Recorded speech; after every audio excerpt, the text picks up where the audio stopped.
नमस्कार दोस्तों, मैं आपका अपने चैनल HVS स्टडीज़ में स्वागत करता हूं। इस वीडियो में आपके लिए 5 और 6 नवंबर 2021 का करंट अफेयर लेकर आ गया हूं। करंट अफेयर के साथ साथ हम स्टैटिक जीके और रिलेटेड करंट अफेयर का रिवीजन करते हुए चलेंगे। अगर आप इस चैनल पर पहली बार आए हो तो आपसे अनुरोध है, चैनल को सब्सक्राइब कर लीजिएगा। वीडियो अच्छी लगे तो वीडियो लाइक करके ज़रूर जाइएगा। लास्ट में आपके लिए क्विज़ रखा है, उस क्विज़ को ज़रूर अटेम्प्ट कीजिएगा। चलिए बात करते हैं लास्ट डे के क्विज की। तो who topped EdelGive Hurun India philanthropy list 2021? तो आंसर हो जाएगा, दान देने के मामले में ये रिपोर्ट बनाई गई जिसमें अजीम प्रेमजी नंबर 1 पर थे, दूसरे पर शिवनादर, तीसरे पर मुकेश अंबानी और चौथे पर कुमार मंगलम बिरला थे। ठीक है, आज के पहले क्वेश्चन की बात करें तो who becomes the first Indian male to sign up for BBL? BBL cricket का एक टूर्नामेंट है जिसमें पहले भारतीय मेल खेलने वाले हैं। तो इनका नाम है उन्मुक्त चंद। उन्मुक्त चंद 2012 में जो हमारी अंडर 19 टीम थी, जो विश्व कप जीती थी अंडर 19 टीम, वो उसके ये कैप्टन थे और इन्होंने हाल ही में रिटायरमेंट की घोषणा भी कर दी है। ये बात आपको ध्यान रखनी है। आगे बात करें तो उन्मुक्त चंद्र पहले इंडियन मेल क्रिकेटर बने हैं जिन्होंने बीबीएल का मतलब है बिग बैश लीग, इसमें पार्टिसिपेट करने वाले हैं और ये पहले हैं इसलिए इंपॉर्टेंट है। 28 साल के हैं, इन्होंने रिटायरमेंट की घोषणा भी कर दी है। और अंडर 19 मैंने आपको बता ही दिया, अंडर 19 जो वर्ल्ड कप हुआ था 2012 में, उसमें इंडियन टीम को ये लीड कर रहे थे और भारत उस विश्व कप को जीता था। बात करें ये आईपीएल में Delhi Daredevils, Mumbai Indians, Rajasthan Royals के साथ खेले, लेकिन ज़्यादा बेहतरीन इनका करियर नहीं रहा आईपीएल में। ठीक है, तो इसीलिए इन्होंने संन्यास की घोषणा भी कर दी। आगे बात की जाए तो उन्मुक्त चंद्र वाला क्वेश्चन तो हम पढ़ चुके हैं। जम्मू कश्मीर की टीम पहली पोजीशन पर आई वर्ल्ड डीफ जूडो चैंपियनशिप में। हरभजन सिंह और Jaimangal Srinath MCC life membership award इनको मिला है। वैसे 18 लोगों को मिला है, लेकिन 2 भारतीय हैं इसलिए इंपॉर्टेंट है। 18 में से 16 थे मेल, 2 थे फीमेल्स। नीदरलैंड के रियान टेन डियोस चाटे रिटायरमेंट की घोषणा कर चुके हैं इंटरनेशनल क्रिकेट से। फैबियो क्वांटाटारो विंस जीते हैं 2021 का मोटो जीपी वर्ल्ड चैंपियनशिप। और विक्टर अलेक्सन अकाने यमाकुची डेनमार्क ओपन 2021 को जीते हैं। रेडबुल के मैक्स वर्स्टप्पन यूनाइटेड स्टेट की ग्रैंड पिक्स कारों की रेस को जीते हैं और ये इस साल की इनकी 8वीं रेस थी। अहमदाबाद और लखनऊ नई 2 टीमें आईपीएल में इंट्रोड्यूस की गई है। आगे बात करें, अगला क्वेश्चन है space x setup subsidiary in India in which year?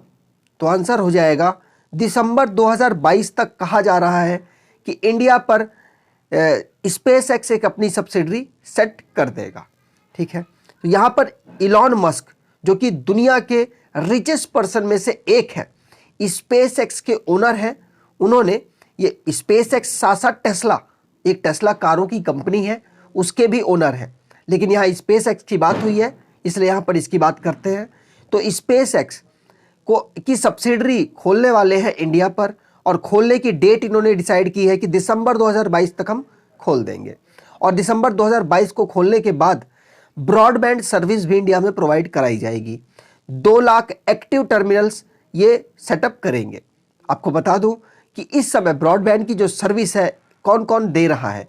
Airtel हो गया, जियो हो गया, वोडाफोन हो गया, वोडाफोन और आइडिया दोनों मिलकर दे रहे हैं, और बीएसएनएल ये प्रोवाइड करा रहे हैं। अब उसके बाद ये भी इंक्लूड होगी कंपनी। ठीक है, स्पेस एक्स की बात की जाए तो इसके सीईओ और फाउंडर इलॉन मस्क हैं। 2002 में इसको फाउंड किया गया था, हेडक्वार्टर कैलिफोर्निया में है। आगे बात की जाए, यहां पर रिवाइज कर ले तो पहली लाइन हम पढ़ चुके, स्पेस एक्स की सब्सिडरी इंडिया में खुलेंगी 2022 से।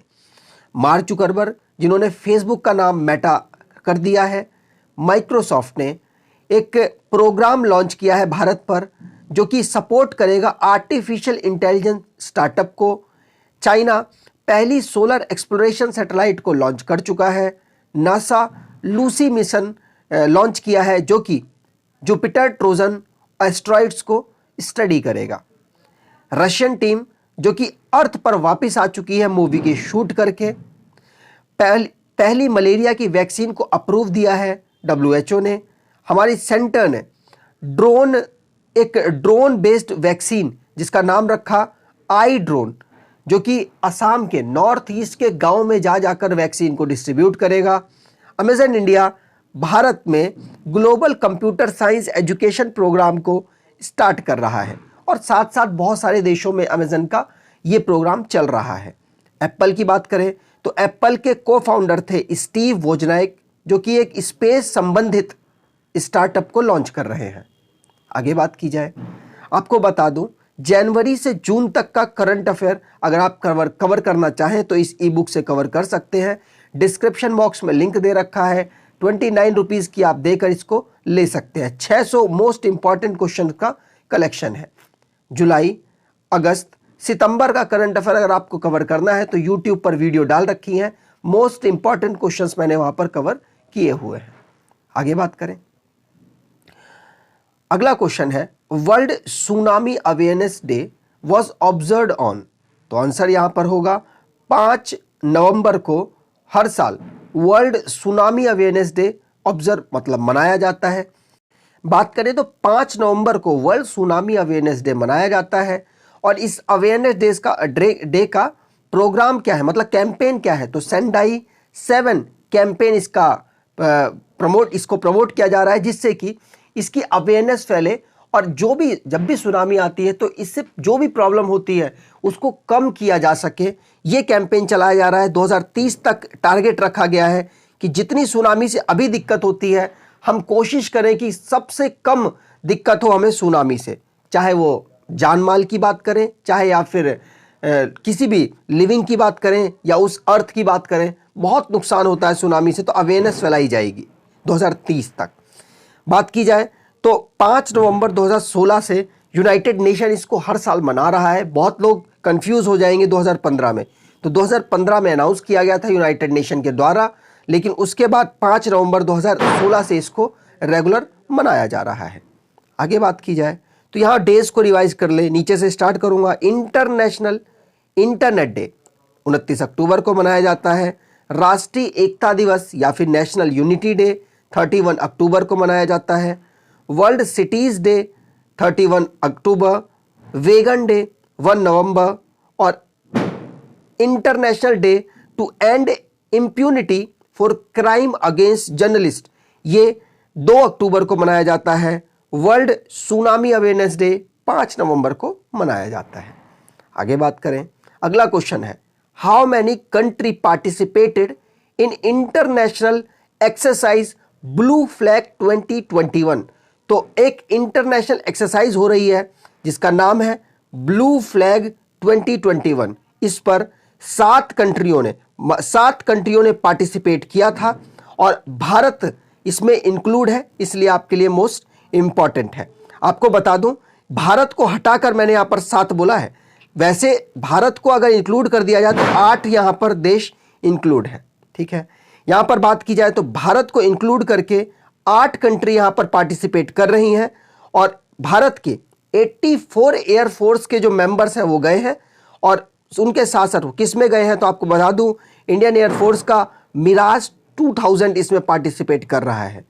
ब्लू फ्लैग 2021 को ऑर्गेनाइज कराया जा रहा है इजराइल के द्वारा, इजराइल में मतलब होस्ट किया जा रहा है। इसकी थीम बात करें तो integrated of 4th and 5th generation aircraft in complex operational scenario, ये इसकी थीम है। बहुत बड़ी है तो मे बी एग्जाम में ना पूछी जाए, लेकिन आपको ध्यान रखनी है।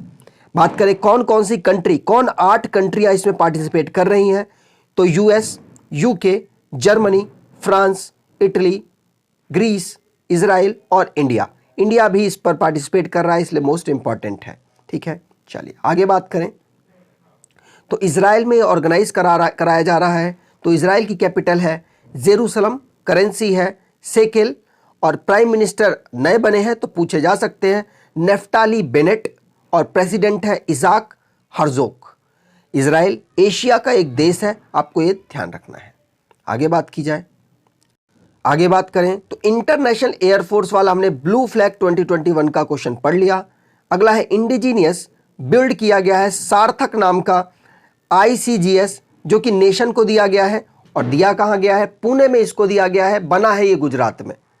राजनाथ सिंह जी की बात की जाए तो इन्होंने चेयर किया है राउंड टेबल डिफेंस एक्सपो 2022, जो कि दिल्ली में ऑर्गेनाइज कराया गया, लेकिन जो मार्च में डिफेंस एक्सपो 2022 वाला होने वाला है वो कहां पर होगा, गांधीनगर में। गुजरात की गांधीनगर, गुजरात की कैपिटल गांधीनगर है। बम पटाखे फूट रहे हैं तो उससे आप वो मत होइएगा। इंडिया की बात करें तो इंडिया ने अग्नि 5 बैलिस्टिक मिसाइल को टेस्ट किया है सक्सेसफुली। अर्थ टू अर्थ इस मिसाइल का यूज किया जाता है, मतलब सरफेस टू सरफेस। इंडिया और यूके की एक एक्सरसाइज होती है कौन कौन शक्ति 2021, वो अभी हुई है। DRDO ने अभ्यास नाम का फ्लाइट टेस्ट किया है एक्सपेंडेबल एरियल टारगेट को जो हिट करेगा। 37th रेजिंग डे मनाया गया है नेशनल सिक्योरिटी गार्ड का। अगला क्वेश्चन है हु विंस बुकर प्राइज 2021, तो आंसर हो जाएगा डमोन गलगुट। यहां पर आप इनकी तस्वीर देख सकते हैं। ये आप ये याद रखिएगा, ये बहुत ज्यादा एग्जाम में पूछे जाते हैं। बुकर प्राइज वगैरह आपने पढ़ा भी होगा, बहुत ज्यादा पूछे जाते हैं। अगर आपसे 2021 का पूछा जाए तो आप बताएंगे डमोन गलगुट, लेकिन अगर आपसे 2020 का पूछ लिया जाए तो डगलस स्ट्रॉट आपको नाम लेना है, ठीक है। अगर 2019 का पूछा जाए तो 2019 में मार्गरेट एटवुड और बर्नार्डाइन एवरिस्टो को, दोनों को ये 2019 में बुकर प्राइज दिया गया था, ठीक है। चलिए आगे बात करें तो यहां पर साउथ अफ्रीकन एक राइटर है और नोवेलिस्ट है जिनका नाम है डमोन गलगुट। इनको 2021 का बुकर प्राइज दिया गया है। इनकी एक नोवेल है, एक बुक है द प्रॉमिस के लिए, ठीक है। ये आपको बात ध्यान रखनी है। और बात की जाए इससे पहले 2020 में बुकर प्राइज किसको मिला था, तो डगलस स्ट्रॉट को मिला था। उनकी एक नोवेल थी सगी बेन। आगे बात करें तो यहां पर रिवाइज कर लेते हैं जो भी अवार्ड से रिलेटेड है। साउथ अफ्रीकन ऑथर है डमोन गलगुट, जिनको बुकर प्राइज 2021 का मिला है। टीवीएस मोटर एक कंपनी है जिसने इंडिया ग्रीन एनर्जी अवार्ड 2021 जीता है। अगला है सिटसी डेंगराम्बे, जिनका नाम अजीब है लेकिन इनको peace prize German book trade 2021 में दिया गया है। डॉक्टर राजीव निगम जी को 2022 के जोसेफ ए कुशमैन अवार्ड से सम्मानित किया गया है। और रजनीकांत जी को दादा साहेब फाल्के अवार्ड 2019 का अवार्ड है वैसे, और 51वें नंबर का है। दादा साहेब फाल्के अवार्ड 2021 में दिया गया है, 2019 में अनाउंस किया गया था। और आपको बता दूं 51वें नंबर का है, आपको ये ध्यान रखना है। 50वें नंबर का अमिताभ बच्चन जी को दिया गया था। मार्टिन स्कोरसे और सजाबो, इनको सत्यजीत रे लाइफ टाइम अचीवमेंट अवार्ड दिया गया है। पेरम्बिकुलम टाइगर कंजर्वेशन को, जो कि केरल में लोकेटेड है, उसको अर्थ हीरोज अवार्ड से 2021 से सम्मानित किया गया है। कुंफू नू, उनको UNESCO martial art education prize 2021 का दिया गया है। आगे बात करें WHO approved which Bharat Biotech vaccine for emergency use, answer हो जाएगा कोवैक्सीन पर बहुत तलवार सी लटका रखी थी, कभी अप्रूवल मिल रहा है कभी नहीं मिल रहा है, लेकिन अब WHO ने कह दिया है कि इमरजेंसी पर आप इसको यूज कर सकते हैं। आपको बता दूं भारत जो बायोटेक है ये हैदराबाद बेस्ड कंपनी है और इसने कोवैक्सीन को बनाया है और अब इसको अप्रूव मिल गया है कि 18 साल से उससे ऊपर आप लोगों को दे सकते हैं इमरजेंसी के समय पर। WHO ने और भी बहुत सारी जो वैक्सीन है उनको इमरजेंसी के रूप में घोषित किया हुआ है, आप यहाँ देख सकते हैं। इतना इंपॉर्टेंट नहीं है, जैसे जॉनसन जॉनसन हो गया, मॉडर्ना हो गया और सिनोफार्म हो गया, इनको इमरजेंसी यूज़ के लिए इन्होंने सिलेक्ट किया हुआ है। WHO की बात की जाए तो 7 अप्रैल 1948 को इसको इस्टेब्लिश किया गया था। इसके डायरेक्टर जनरल है टेड्रोस अधनम, जो कि इथोपिया देश से बिलोंग करते हैं। हेडक्वार्टर इनका जिनेवा स्विट्जरलैंड में है। आगे बात की जाए तो who launches Ayushman CAPF health card, answer हो जाएगा, आप यहां देख सकते हैं, अमित शाह जी ने CAPF हेल्थ कार्ड, जो आयुष्मान CAPF हेल्थ कार्ड है उसको लॉन्च किया है। CAPF है क्या? तो जितनी भी हमारी सर्विस दे रहे हैं CAPF में पर्सन्स, उन सबको मेडिकल सुविधा मतलब फ्री में, ऑलमोस्ट फ्री में प्रोवाइड कराने का ये कार्ड है। जिनके पास ये कार्ड होगा उनको प्राइवेट भी जाकर इलाज करा सकते हैं। जो भारत सरकार के द्वारा चुने हुए प्राइवेट है उनकी बात की जा रही है कि सब में नहीं जा सकते। जैसे कुछ हॉस्पिटल्स भारत सरकार चुन लेता है कि आप इसमें जाएं और आयुष्मान कार्ड के द्वारा आप अपना इलाज करवाएं और आराम से आपका सरकार पे करेगी उस पर, ठीक है, और सरकार आपको इंश्योरेंस देगी। इस तरीके के आपको पता होगा एक आयुष्मान कार्ड निकला हुआ है जो कि ऑलमोस्ट गरीब लोगों को दिया जा रहा है। तो यहाँ पर CAPF के लिए ये निकाला गया है, जो कि उनकी हेल्थ केयर, उनकी फैमिली और उनकी हेल्थ केयर के लिए ये स्कीम निकाली गई है, जिसमें सेंट्रल आर्म पुलिस फोर्स को यहाँ पे इंक्लूड किया गया है। और इसी में साथ साथ आपको बता दूं, हर जितने भी जो आर्म फोर्स है सबको ये दिया जाएगा, ठीक है। चलिए आगे बात करें तो यहाँ पर आर्म फोर्स की बात की गई है, जिसमें होम मिनिस्ट्री ज़्यादातर आर्म फोर्स को कंट्रोल कर रही है, लेकिन जैसे रेलवे मिनिस्ट्री भी कुछ को कर रही है। जैसे रेलवे जो RPF है उसको रेलवे मिनिस्ट्री कर रही है, और बहुत सारी जगह डिफेंस मिनिस्ट्री भी इनमें आ जाती है, लेकिन अधिकतर जो आर्म फोर्स है उनको होम मिनिस्ट्री ही कंट्रोल करती है। असम राइफल्स की बात की जाए तो 1835 में इसको इस्टेब्लिश किया गया। BSF को 1965 में इस्टेब्लिश किया गया। CISF को 1969 में, CRPF को 1939 में, ITBP को 1962 में, NSG को 1984 में, SSB को 1963 में इस्टेब्लिश किया गया। आगे बात करें, अगला क्वेश्चन है which country lawyer maker introduce bill to declare Diwali a national holiday. Answer हो जाएगा, आपको मालूम होगा US में भारत के बहुत सारे मंत्री इस बार सिलेक्ट किए गए, मंत्री और हाई पोजीशन पर सिलेक्ट किए गए, इसलिए दिवाली पर जो छुट्टी होती है उसको नेशनल छुट्टी घोषित करने के लिए एक बिल इंट्रोड्यूस किया गया। अब वो देखते हैं कब एक्ट बन जाएगा। बिल का मतलब होता है सिर्फ पेश किया गया है, अभी उसके ऊपर हुई चर्चा वगैरह नहीं हुई है। जब चर्चा हो जाएगी, जब वो लॉ बन जाएगा तो हो जाएगा एक्ट। तो एक्ट कब बनेगा मैं आपको बता दूंगा, लेकिन US में ऐसा काम हुआ है, आपको ध्यान रखना है। बात की जाए यूनाइटेड स्टेट के जो लॉ मेकर हैं, वो उनका नाम है कैरोलिन B मेलोने। उन्होंने न्यूयॉर्क में इसको इंट्रोड्यूस किया कि भाई अब दिवाली को नेशनल हॉलिडे मिलना चाहिए US में भी। तो ये एक्ट का नाम है Deepavali day act. United State की कैपिटल है वॉशिंगटन DC, प्रेसिडेंट है जो बाइडन, करेंसी है डॉलर। आगे बात की जाए तो यहाँ पर पहला ही लाइन हमने पढ़ ली है, रिवीजन करते हैं करंट अफेयर का वर्ल्ड से रिलेटेड। माइक्रोसॉफ्ट ने, जो कि एप्पल को बीट करके वर्ल्ड की मोस्ट वैल्यूएबल कंपनी बन गई है। साउथ कोरिया, जो कि world largest hydrogen fuel cell power plant को इनॉग्रेट कर रहा है। इंडिया और कनेडियन अनीता आनंद, इनको कनाडा का डिफेंस मिनिस्टर चुना गया है। फ्रांस की जो मिलिट्री है उसने कम्युनिकेशन सैटेलाइट सारुकोस 4A को लॉन्च किया है। शकरत मिर्जियोयेव, इनको रीइलेक्ट किया गया है प्रेसिडेंट ऑफ उज्बेकिस्तान के रूप में। चाइना ने सीजियान 21 को लॉन्च किया है, एक सैटेलाइट है। साउथ कोरिया ने पहली जो होम ग्रो मतलब खुद से बनाई हुई एक स्पेस रॉकेट है उसको लॉन्च किया है, जिसका नाम है नूरी। टर्की, जो कि टर्की, पाकिस्तान, माली और जॉर्डन, ये 4 देशों को ग्रे लिस्ट में FATF ने अपने डाला है। डोनाल्ड ट्रंप ने, जो कि पहले पूर्व प्रेसिडेंट है अमेरिका के, उन्होंने सोशल मीडिया प्लेटफॉर्म को लॉन्च कर दिया है जिसका नाम है ट्रुथ सोशल। आगे बात की जाए, अगला क्वेश्चन है who is new Barclay CEO of Indian American. तो ये पहले है इसलिए इंपॉर्टेंट है। इंडियन अमेरिकन बार्कले के नए CEO बन गए हैं CS वेंकटा कृष्णन। आंसर याद रखना है, CS वेंकटा कृष्णन CEO बन गए हैं इंडियो अमेरिकन के, जो कि बार्कले में काम कर रहे हैं, ठीक है। तो बार्कले ने नया CEO घोषित कर दिया है CS वेंकटा कृष्णन को। बार्कले की बात की जाए तो इसको 1690 में फाउंड किया गया था, हेडक्वार्टर लंदन में है। ग्रुप के चेयरमैन है निजेल हिगिन और CEO तो आपको पता ही चल गया CS वेंकटा कृष्णन है।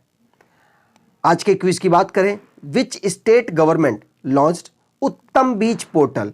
तो आपको आंसर डिटेल में देना है कमेंट बॉक्स में। अगर आपको वीडियो अच्छी लगी है तो आपसे अनुरोध है चैनल को सब्सक्राइब कर लीजिएगा, वीडियो को लाइक कर दीजिएगा और एटलीस्ट 10 से 20 लोगों को आप शेयर करेंगे, ऐसी आपसे उम्मीद करता हूं। धन्यवाद।